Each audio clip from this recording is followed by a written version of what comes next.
Welcome back to Brownlow Books. It is a Monday, so I have a review for you. I recently read Bottled Goods by, I'm not sure if I'm saying this right, Sophie van Llewyn?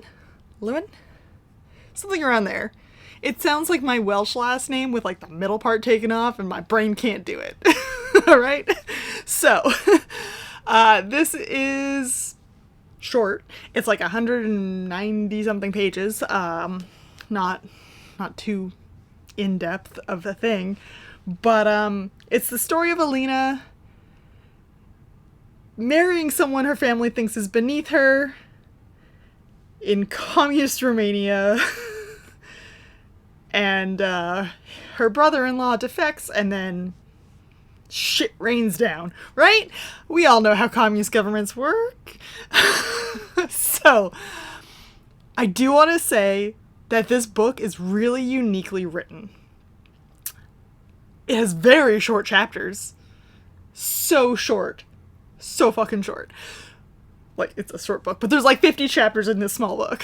So, the way it's written is really unique because it's almost like these little, like, vignettes of memories. It's like, oh, I remember that kind of thing, or it's like a list that she's made, or it's like notes they've passed to someone, or like a postcard they've sent. Like, it's a really interesting mix of how it's written, and like it changes perspective a lot as well. It's like first, third person. I think at one point it even goes to second person.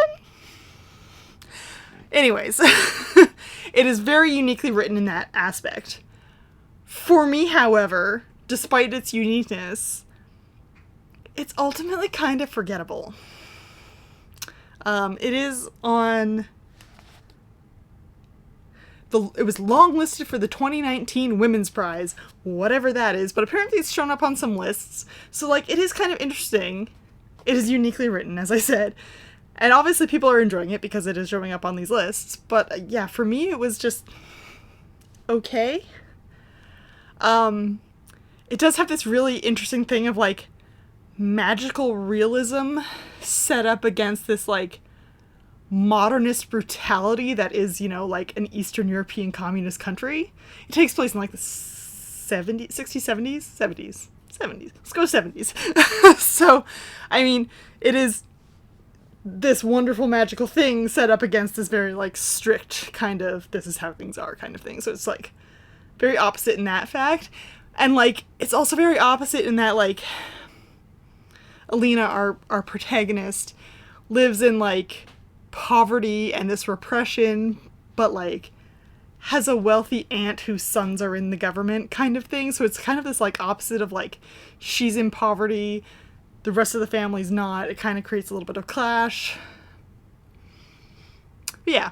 So it does have, like, these opposites that make it really interesting, makes, like, the little bit of tension you get there, but, like I said, ultimately for me, a little forgettable.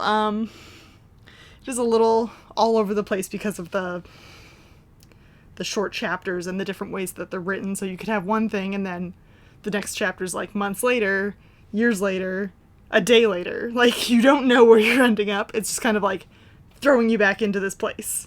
You're like, okay, I'm reading this person. Okay, thrown into this place.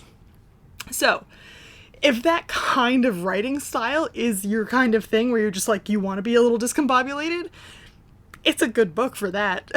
Just not overly my style, I realize, so yeah. The ending is rather ambiguous, so if you're the kind of person who wants everything to be wrapped up tight and done, no. You probably don't want to read this. You might, if it's your style of fiction, that could outweigh the kind of ending. But yeah, I mean, it's got 1,602 ratings on Goodreads, averaging out to a 3.72. So, like, ultimately not terrible. It was published in 2018, I believe it was, by a small publishing company in England, I think it was. And then it didn't have a North American release until 2020. So it might have suffered a little bit for that in North America.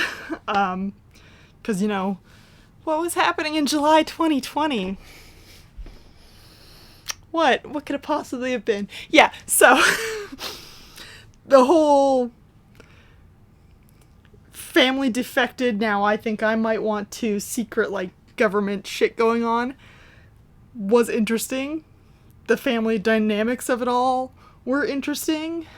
But, like, I literally finished it this afternoon and I'm kind of like, what do I remember about this? What was the most memorable part of this book?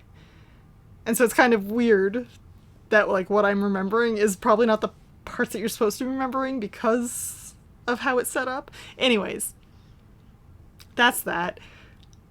It was fine. Like I said, if the sort of discombobulated thing, I mean, it's 190 pages. How much time are you really wasting if you read it? If it sounds like your kind of thing, give it a go, you know? I spent, like, what, 2.5, maybe 3 hours on it, spread over 2 afternoons, like, whatever. It's not that high stakes. So, that's that. Thanks for hanging out, and I'll see you around next time.